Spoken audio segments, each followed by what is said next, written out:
Hello, my name is Andre Ward, and I am the Associate Vice President for the David Rothenberg Center of Public Policy at the Fortune Society. Welcome to Both Sides of the Bars. It is a discussion-driven show that examines the legal system from various perspectives, including people most impacted by the criminal legal system. We discuss critical questions about how the current systems work, its intersections with social justice, and we highlight the efforts that are being made to improve the lives of everyone affected. We ask you, the viewers, to spread the word about Both Sides of the Bars and share your comments on Twitter at TheFortuneSOC. Today's show, which is really important, and we're excited to have it today, is entitled Aging People in Prison, an Ever-Growing and Alarming Situation. The American criminal justice system holds almost 2.3 million people, which is an alarming and ever-growing number, of whom are aged men and women who cannot readily climb stairs, haul themselves to the top bunk, or walk long distances to meals or the pill line. Their old bones suffer from thin mattresses and winter's cold, and many of them need wheelchairs, walkers, canes, portable oxygen, and hearing aids. They cannot get dressed, go to the bathroom, or bathe without help. And they are incontinent and forgetful, suffering from chronic illnesses. Many are extremely ill and dying. Using data from the United States Bureau of Justice Statistics, Human Rights Watch calculates that the number of sentenced federal and state prisoners who are age 65 or older grew an astonishing 94 times faster than the total sentenced prison population between 2007 and 2010. The older prison population increased by 63%, while the total prison population grew by 0.7% during the same period. And by 2030, the population of people aged 50 and older is projected to account for 1/3 of all incarcerated people in the United States, accounting to a staggering 4,400% increase over a 50-year span. So today here at Both Sides of the Bars, we'll discuss what actions advocates are taking to address this phenomenon. Our guest is Uta Ritz-Deutsch, the coordinator of the Ithaca, New York chapter of Amnesty International, and the host of the Human Rights and Social Justice program on WRI Community Radio in Ithaca. Uta teaches at both the State University of New York at Cortland and Tompkins Cortland Community College, and she frequently lectures on human rights topics, including mass incarceration. Uta, welcome to Both Sides of the Bars. How are you doing today? Thank you so much, Andre. And you laid the groundwork already with, your statistics, and definitely elders in prison is a huge problem and something that we do need to address. Absolutely. And Uta, you've been working on this, right, as an area of focus for you as a professional, as an academic. And so we thought it was important to have you on. And so I guess we'll start for our viewers. Why are so many people in prison in terms of elders? And why is 55 considered old age in prison? Right. So, a lot of this really goes back to the beginnings of mass incarceration decades ago. We had extreme sentencing.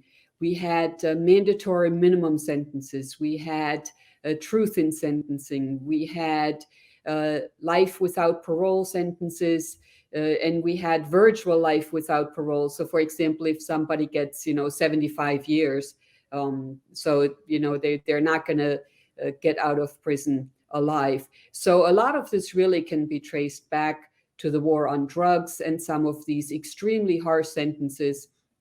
And that includes, sometimes just for drug violations. But, across the board, really what slowly been happening is sentencing reform. But what do we do with people who've had sentences of decades? Or what do we do with people who may have had a minimum sentence, of 10 or 15 years, but have been in prison for decades beyond that?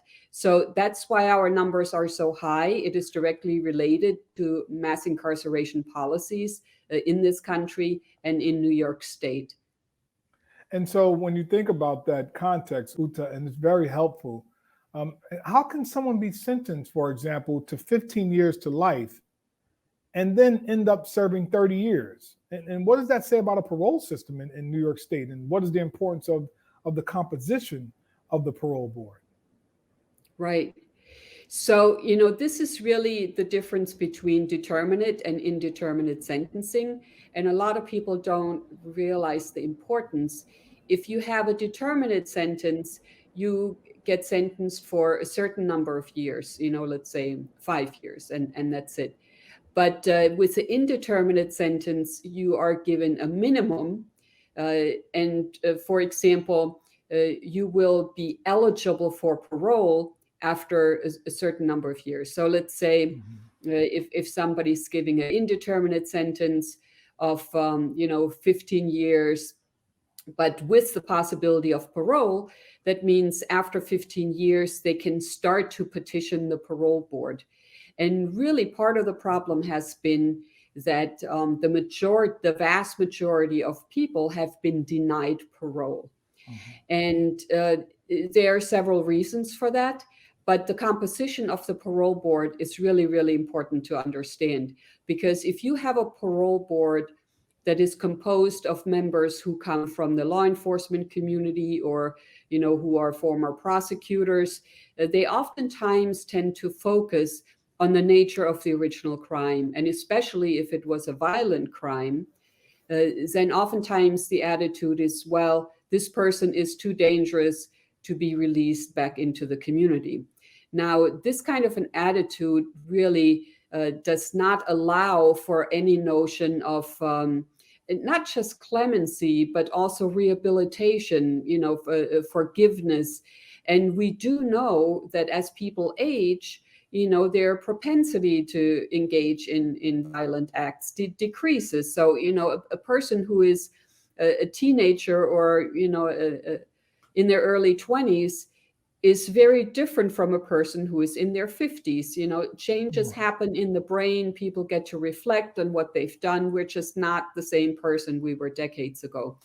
So if instead of having people from a prosecutorial background predominantly on the parole board, we will have people with background in the social services, people who have background in mental health counseling. All of these professionals bring a different set of tools to the table and might be more in tune with this concept of rehabilitation. And most importantly, we need to see the people where they are at now. What kind of progress have they done in the last few decades? Have they worked on themselves? Have they, participated in programs inside the prison? Many people have actually founded programs to help other prisoners. Many elders in prison may have been tutoring younger people in terms of anger management and things like that. So all of these changes, all of that progress, these personal transformations should be considered when somebody moves before the parole board. And, basically denying people parole solely based on the original crime, which we cannot change, right? That's a fact that cannot be changed. The nature of the crime essentially doesn't change, yet people are denied parole because of the nature of the crime. I'm sorry, I'm having a little trouble hearing you. Could you repeat that? No, I was just saying that the nature of the crime doesn't change, yet people are denied parole oftentimes because of the nature of the crime.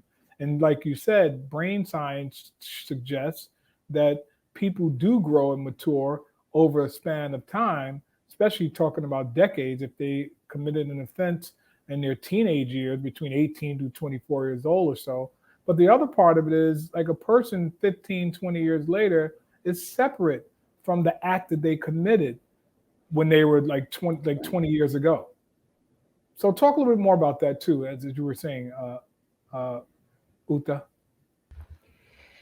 Yeah, so, we have here in New York State, I mean, it's a problem across the country too, but here in New York State, we have huge numbers of elders in prison, as you laid out in the beginning of the show.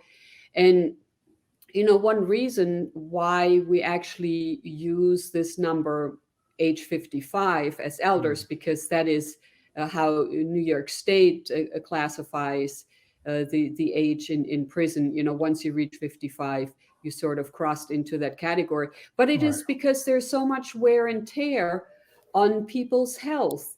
Many people die in prison when they are in their 50s. So the average life expectancy is much shorter. There is a lot of stress. Sometimes it's not having access to, medical care or preventative food. care. So, we now have a lot of elders who are basically in need of these extra services. And, having them in prison is not helping anybody at all. And as they go before these parole boards and they get rejected over and over again, you may have a situation where somebody had a minimum sentence of 15 years and then, they're incarcerated for 30 years or more before they actually get released, so that's a huge problem right now. But I would like to briefly talk about two bills that are being considered in the New York State legislature. And I would also like to bring to the attention of our listeners organizations that are working on those bills. Yeah, sure. Please. I mean, we know that on the state level, there has been some campaigns to address some of the things that you've mentioned, specifically elder parole and fair and timely parole. So please talk about those things. Right. So there are two bills that have been introduced to the New York State legislature, and both of them are right now in committee. So they have not yet moved to the floor to be voted on. But we have the so-called elder parole bill, and that bill number is in the Senate as 1415A, and in the Assembly it's A 4231A. No, I'm sorry, that's the fair and timely parole. And the elder parole bill is S15A, and the assembly number is A3475A. So the elder parole bill would basically look at people, elders who are, and again, that's the way the prison system defines it, 55 years or older, and to have served 15 years in prison already. So they had lengthy sentences, they already served 15 years, and it would give them access to the parole board. In other words, they would have the opportunity to plead their case, to demonstrate, that they have made progress, things like that, that there is rehabilitation that has been happening. It would not automatically lead to release. The parole board would still have discretion, but it would give people access to parole. So let's say if somebody was sentenced to 20 years to life, but if this bill were to pass and they've already served 15, they would be able to have their case heard before the parole board, even though without this bill, they would have to wait another 5 years. So again, it's kind of recognizing that elders, do not pose a risk to the community, or, for the vast majority of cases, that is true. It's just, a very tiny fraction of people. But again, the parole board, would still have a discretion. Now, if that bill were to pass, it would immediately make around 1,000 people eligible for parole.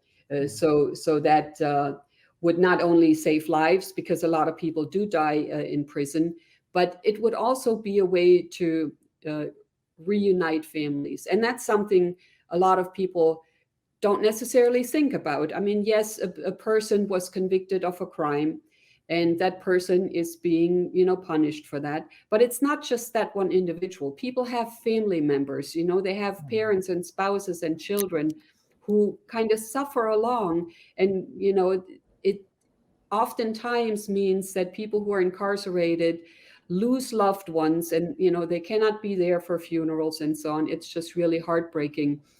So this would be a critical step toward reducing the number of people with these super long sentences, and it would reduce the number of people who die in prison. So that's the elder parole bill. And again, people age 55 or older who have already served 15 years. And the other one, the fair and timely parole, that one would provide for more meaningful review of parole, and that addresses the issue I spoke to about earlier, namely that oftentimes parole is denied because of the severity of the original crime. So this bill would change the standard of parole by centering release not on the original crime, but on the person's rehabilitation while incarcerated. So the parole commissioners would no longer be able to deny release based solely on the crime for which the person's convicted. So this also would be a meaningful step to ensure fair parole hearings. And, we have in New York dismally low parole release rates, so it would kind of address that. But the third piece, so here I've been talking about the two bills, but the third piece is to fully staff the parole board. We're now understaffed. We can have up to 19 people on the parole board. I think we're up to maybe 15 right now. Mm-hmm. But again, to also look at the composition of the parole board. And that's something that has changed in recent years. And just, having more people who are trained in these fields, like social services or right. mental health, has already led to a greater rate of release among people. So it's kind of important to continue that process. Absolutely, Uta. And talk to us about some of the organizations that's sponsoring and at least advancing those two bills so that ultimately there'll be a legislative win. We have the RAP campaign, that's RAPP, and that stands for Release Aging People in Prison. And their website is rapcampaign.com. And you can also find some interesting reports there.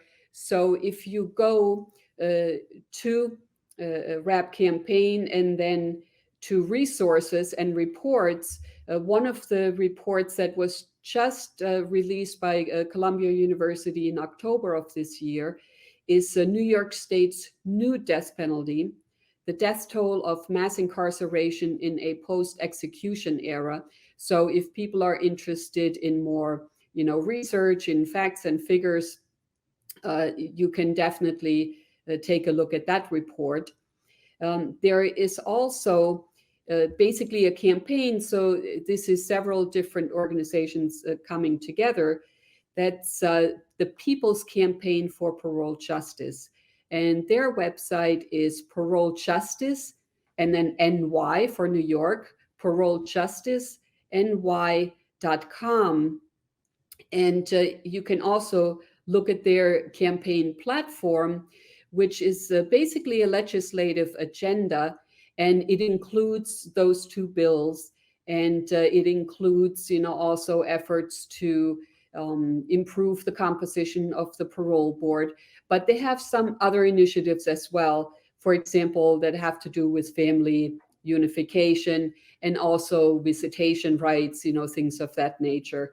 And looking at, the impact of COVID on prisons, because that's another dimension that has just been so difficult, because obviously people cannot socially distance in prison, so many people did not have access to protective gear. Infection rates in prisons are a lot higher than they are in the general population, and people oftentimes just, cannot get the health services that they need. And again, this disproportionately affects our elders, because many of them are already compromised as far as their health goes. Absolutely. And we have just gotten recent reports from our founder, David Rothenberg, that there's been an uptick in some cases of COVID in Marcy Correctional Facility. So there's a lot happening in New York State, and certainly there has to be interventions in place to support people who are behind the prison gates and walls in New York State to access what they need to prevent the spread of COVID-19 and to make sure that they're getting the treatment that they need if they in fact contracted COVID. So, Uta, in our few remaining minutes, I know that you host WRFI, which is a human rights and social justice program on WRFI Community Radio in Ithaca. Tell us about the shows you've done and what topics that you obviously have done on the show.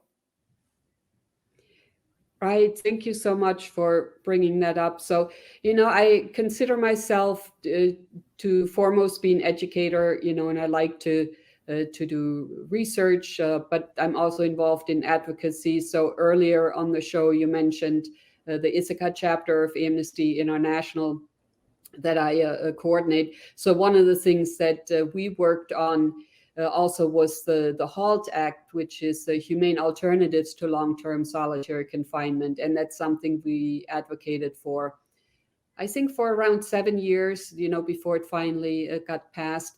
So, I'm very interested in the advocacy component. I'm very interested in education.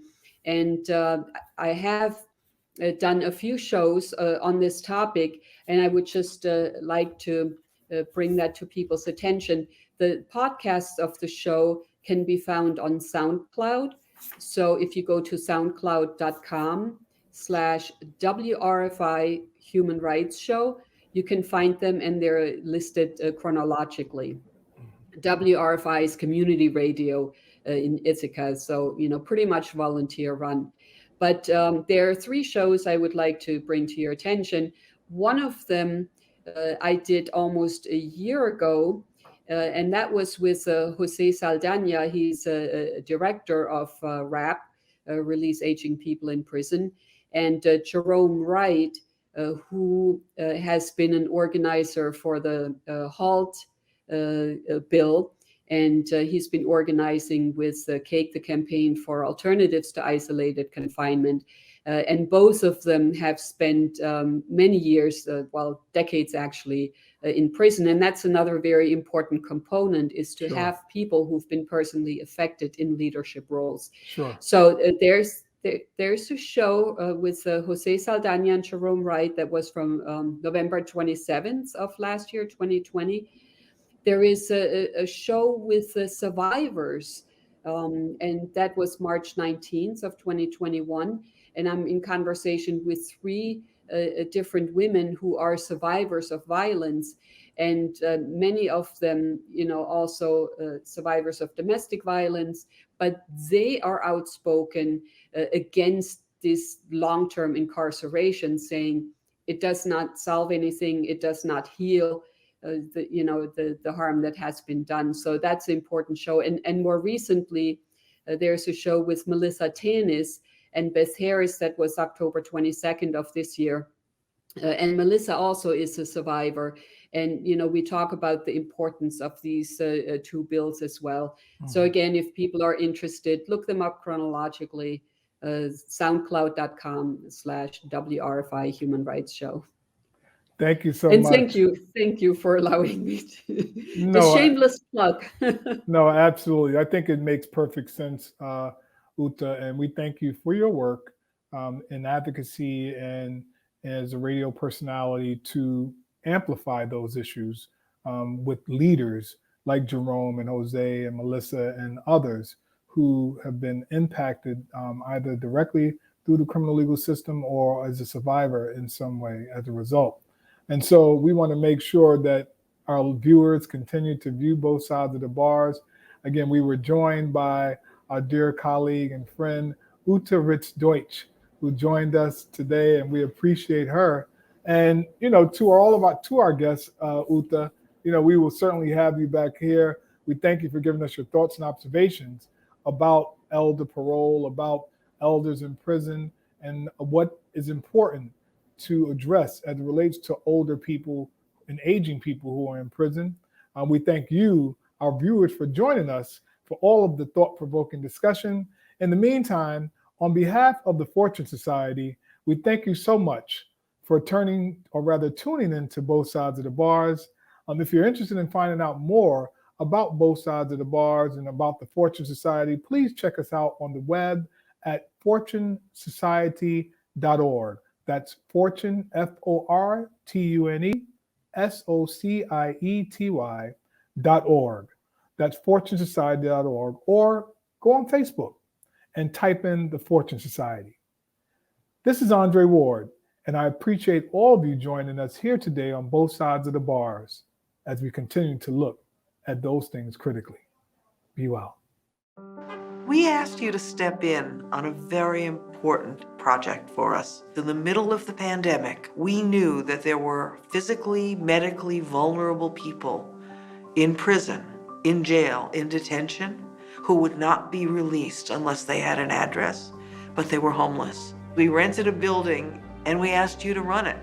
So talk to us about what it's like for you starting up a new building in a pandemic with people with behavioral health issues and huge life challenges. Sometimes you have to leap off the cliff and build your wings on the way down. One of the reasons why I'm so in love with Fortune is because it's never about the contract or the milestones first. It's always about the individual. And for them to walk into a place where it's about them and only them and what they need and only what they need.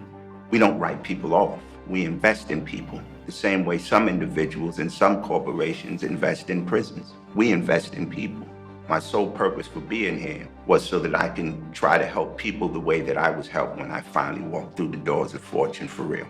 Fortune was kind of forced down my throat initially. I had just got out of prison. I was mandated to go to Fortune for drug treatment.